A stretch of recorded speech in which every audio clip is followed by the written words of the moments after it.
What's the ultimate goal for you? My ultimate goal is to keep doing what I'm doing, stand on top, hopefully compete for 2024 Olympics and bring home the gold. You know, with a lot of young fighters, they're skipping the Olympics and going to the pros. What makes you want to aspire to go to the Olympics?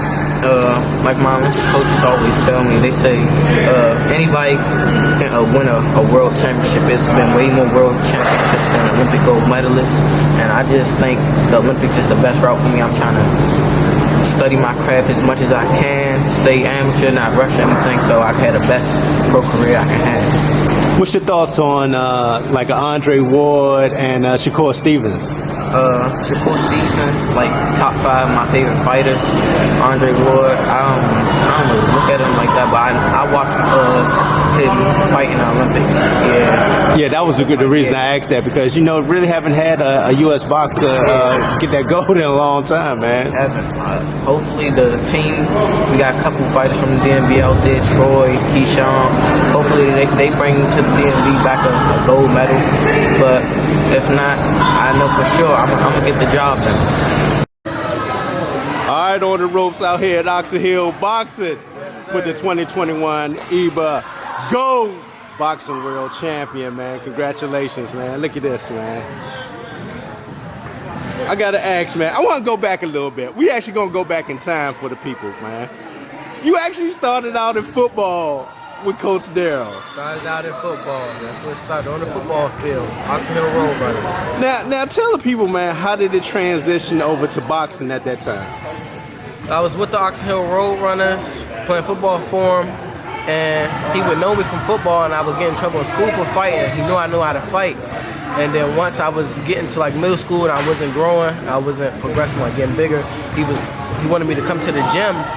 I came to the gym and I boxed. I was like, yeah, I like this sport. And he's like, yeah, give you a better chance to be successful because of your size and the way you built. You already know how to fight. You know, going back to that time, could you ever imagine what you have today, being having gold, being the Under Armour Boxer of the Year, coming from the sport of boxing and coming from the sport of football over to the sport of boxing? Man, I could have never imagined it. I was just boxing just to keep me in sports and everything. Then at first it was just like golden gloves, silver gloves, nationals.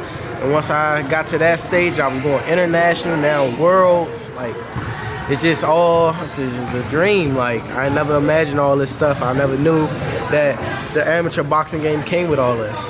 Now, during that time, did you ever miss the sport of football? Did you ever think you would transition back into it?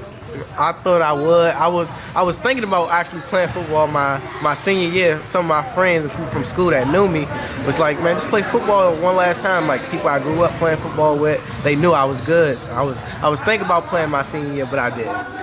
Now, I want to go back to the Nationals. That was the beginning of the big boy stage, man, where you went in and what was it, five fights during that time? 5 fights. And that was all elite level competition during that time, man. Do you think that particular time prepared you for the world stage at the ABA? My coach, he just gets me the best sparring. Even before that tournament, I was sparring with the best. I was sparring with Raymond Ford, Rasheem Jefferson, you know, people like that. Just the top names. Of course, Stevenson, Lamont Roach. So I was getting all the top names. I was sparring them, and I was getting better and better. You know, speaking on that, talk about the importance of getting that great sparring that you talked about, which prepares you for these big stages like this. Because if you're in there with somebody and you just taking advantage of them and beating them up, you know, sometimes, you know, we talk about that sometimes, how you might have a lesser competition in the ring, but you want to learn and not, you know, destroy their confidence. Yeah. And, you know, with that being said, going into the first batch of EVA, you took that fall, man. What was going through your mind at that time? I was just mad that I failed. I got the clip because I was getting a lot of backlash, like people overseas saying you should have lost, he dropped you. But he stepped on my foot, first of all. Stepped on my foot, but caught me with a clean shot at the same time. I just knew I was going to get up and win the fight. I knew it was going to be easy. I knew my talent, I knew my skill, and I just got up. And after that, it was easy from there. what was your mindset going into that match with the reigning world champ during that time, man? My mindset was shock the world. I already knew my talent. I've been in there with the best. I seen what I could do with the best. I already knew my talent. I said, man, this man can't beat me. And that was my mindset. I can't be beat. And I went in there and did it. At any point in time, did you feel like you had to make sure you didn't leave it in the judges' hands?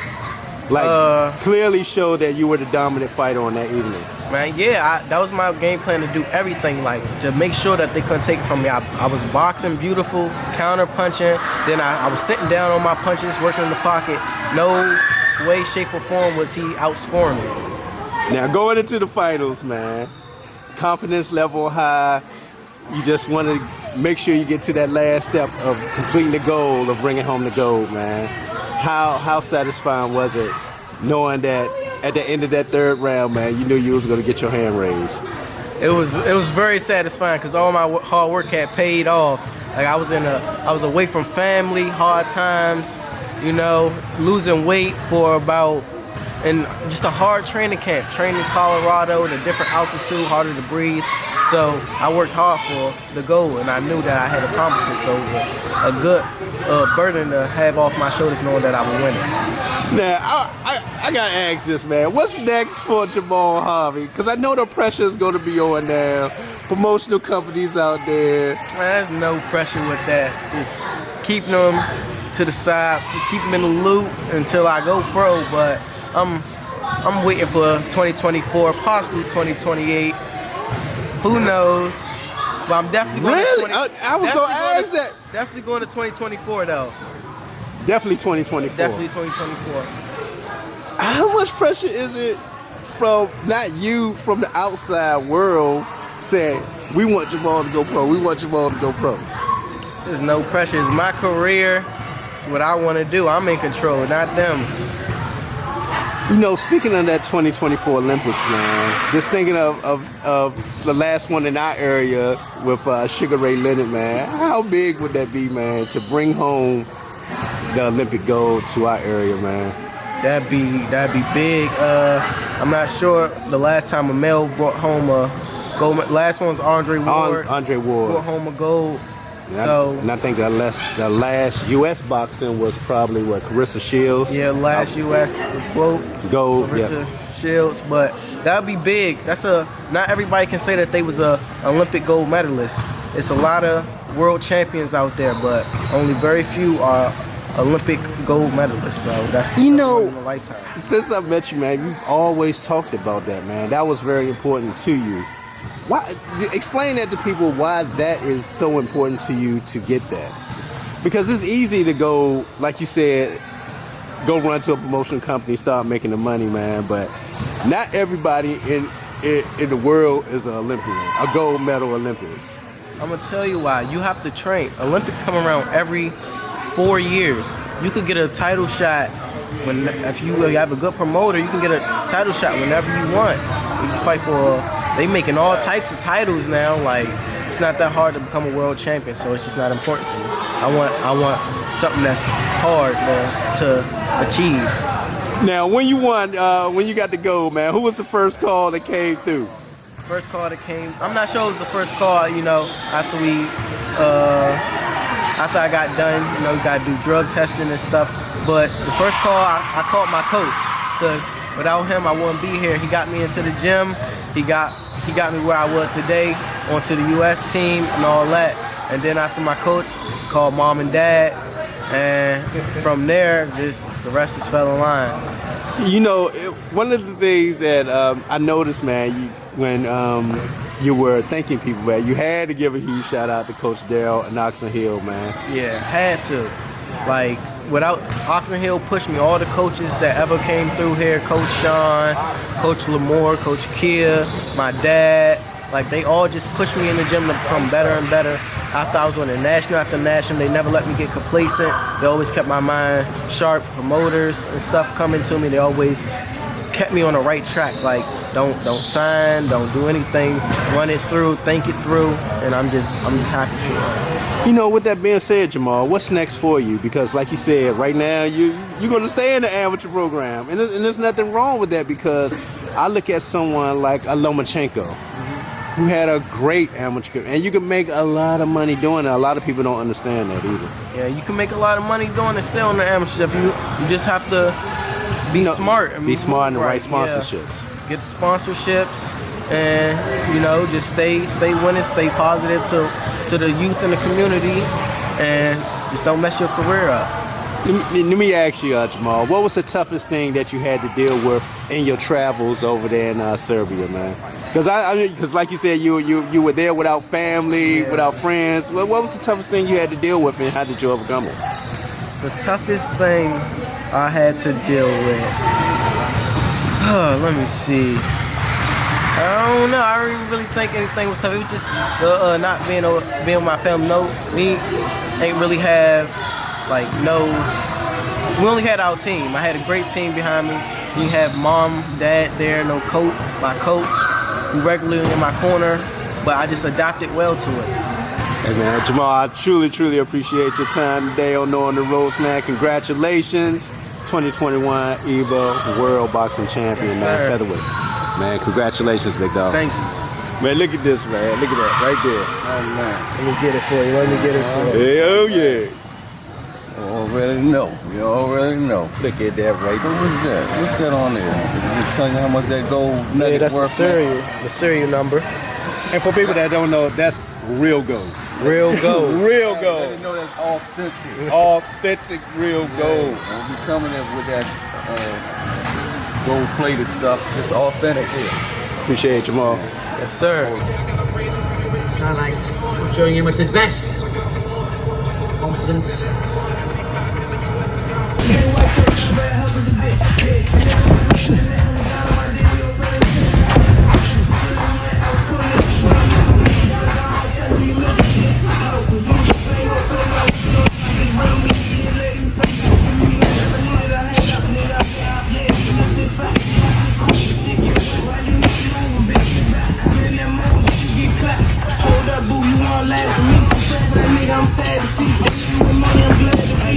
And you know we had to see the last. You don't look sad to me, cause you really don't want to go back to me. I ain't ready, there's no need to drag me. I'm trying to fuck like right now. I'm going to but she not for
Call for the photos. The photos are very free. I see you got your shadow. Green line, green line. Thank you. Photos, Jahmal. Y'all cheese is hard. Making sure to keep them in line. You see it, right? Making sure We all look like. We all look like. Yes, you can't deny it. Man, I hear it all the time. I'm like, nah, that's my grandbaby.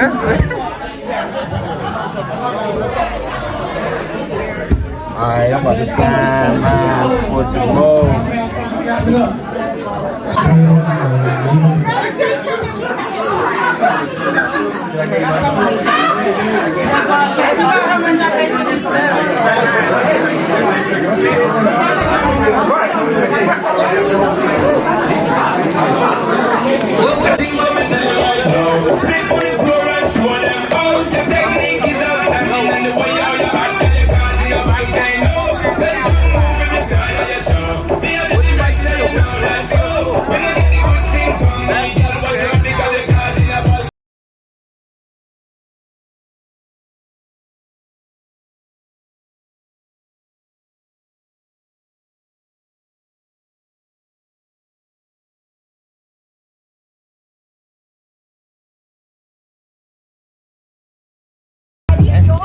Yeah. That man's got a medal though. Are you going to the Olympics? I'm going to the Mom Olympics. are going to. Y'all are? Man, I'm here doing shit. Okay. What sports y'all play? Y'all That man's all out here doing shit. Look at them guys there. Congratulations. Thank you. See you there. We'll see you there. Okay, thank you. I just ain't gonna say. Supporting me. It's been a long road, and then just happened overnight. A lot of hardship. Had to work hard every day. But we're going to the Olympics. I'm gonna do my best. Bring home the gold. Hell yeah! Bring home the gold for all the young kids coming up. I'll say the thing that got me to where I am now is the tough times. Push through the tough times and push through the losses. Just not dwelling on losses. You're gonna take some losses. I say losses make you who you are. You shouldn't quit off your losses. They teach you the most.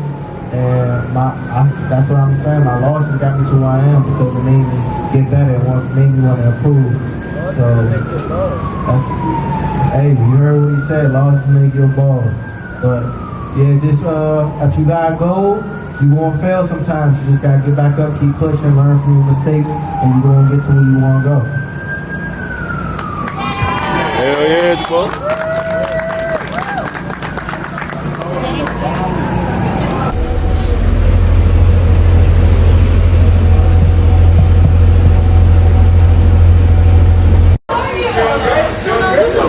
Best of luck to you. And Thank enjoy you. The game. Appreciate it. Oh, y'all. I'm 30 now. You got my credential. Olympic Games. It's time to get active now. 30. Man, 30. These cardboard beds. They definitely did. Our room. We looking out to see nothing.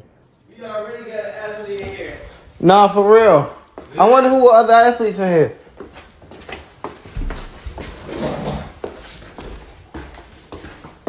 We got Bounce. Man, we in the Olympic Village. I made it.